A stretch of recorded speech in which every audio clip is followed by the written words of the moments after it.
Wala ako sa Ferris wheel mga maring ha. Dito lang tayo sa bahay nagpapaganda. Mayong buntag mga maring guys. Today samahan nyo nga akong mag voice over at maghinangak-hangak na naman tayo dahil tayo ay mag get ready with me kasi tayo ay pupunta sa malaking event dito sa Gold Coast na tinatawag na the Philippine Independence Day Gala 2026. Ang pinaka-challenging part talaga sa akin kapag ako ay nag-get ready mga maring guys ay itong paglalagay ng pilik mata. Kung bakit pa kasi naimbento itong eyelashes na to mga maring guys. Di sana hindi tayo mag-inarte ng ganito. Bitaw no, sa ako ang nanotice, ang eyelashes talaga nagpapadagdag ng glow sa ating mukha, mga maring guys, at sa ating mga mata. Pero yun nga lang, kailangan talaga ng mahabang pasensya kasi kung wala kang mahabang pasensya, nako, masisira ang mood mo mga maring guys.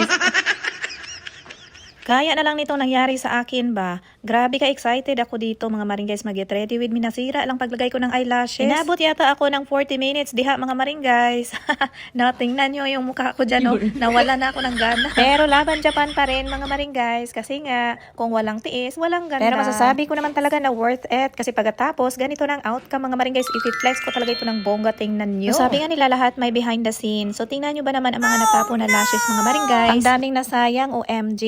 Pero anyway, dito na tayo sa event. Hindi ko na pinakita ang papunta dito mga maring guys kasi hindi ako makapagmaneho kung nagbe-video. So dumiretso na nga tayo agad sa backstage mga maring guys at dito ko nga nakita ang aking mga kasama na mga dancers din. Nag-ayos ng mga props, pati yung mga costume na gagamitin sa aming pagsasayaw. Yes mga maring, isa ako sa dancer dyan, ang protector ng ating pearls. And of course, kahit busy sa pag-aayos ang aking mga kasama, hindi mawala talaga ang mga kwela. Kailangan talaga nating mag-enjoy sa moment na ito mga maring guys dahil this is it. Pansin. Kasama ko nga pala ang mga organizer at ang coordinator dyan mga maring guys. Grabe talaga ang effort na binigay nila mga maring guys. At meron pang pabono sa modeling mga maring guys. Kasama pala namin itong si Blady. Siya ay aming stage coordinator at professional model mga maring guys. So tingnan nyo ba naman, ang galing-galing niyang magbalanse. Isa din pala siyang fashion designer dyan sa Pilipinas. OMG, kaya pala ang dami niyang dalang mga damit at ang gaganda mga maring guys. At ang aking palang suot dyan mga maring guys mamaya ay sarili niyang gawa mga maring guys kasi nag-offer siya na hiramin ko daw. At talaga namang nagustuhan ko kasi ang ganda ng design. Dahil nga 5:30 pa ang program mga maring guys, so sa labas muna kami, nagpahangin-hangin kasi that time is 3:30 pa, napakaaga pa mga maring guys.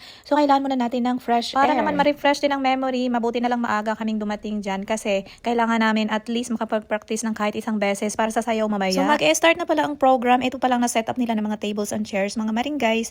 Tapos ito naman yung sa entrance, marami nang tao sa labas. At sa event na pala yan mga maring guys, hindi lang pala Independence Day ang pinagdidiriwang, kundi pinagdidiriwang din ang 80 years of friendship ng Pilipinas at Australia. Tatawag ko talaga na isang gabi ito ng pagkakaisa, kultura at pagdiriwang. At nagsisimula na nga ang aming pagsayaw. Isa ako sa dancer mga maring guys at ang aming ganap ay tagaprotekta ng Pearl. At isa talagang karangalan para maging bahagi ng gabing ito mga maring guys. Salamat kay Maring Amor, nakuhanan niya ang moment na ito. Talaga namang nag-enjoy ako sa aming sayaw mga maring guys at that night ang dami kong ang nalaman tungkol sa history ng Pilipinas at Australia. At balik nga tayo dito sa kwelahan sa backstage mga maring guys. At pagkatapos ng program mga maring guys, dito naman tayo sa sayawan. Alam naman nating lahat na hindi lang magaling ang Pilipino sa kantahan kundi pati sa sayawan mga maring guys. Lalo na pag ang music ay talagang nakakainganyo sumayaw. At dahil nga nagutom ang person, dito naman tayo punta sa kung saan nakalagay ang mga food mga maring guys. Talaga naman ang sasarap ng mga pagkain. May pa-bonus bang may pa-birthday si Ate Celine.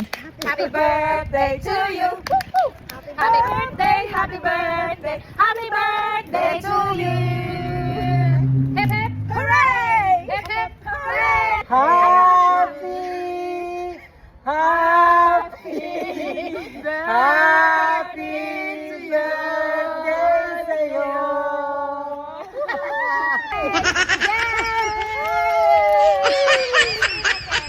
At kahit nasabihin ko na tapos na ang program mga maring guys, ang energy namin ay parang kulang pa. Meron pa talagang extension sa labas. Anyway, dito ko natatapusin ang aking vlog mga maring guys. Salamat sa panonood and see you on my next video. Bye!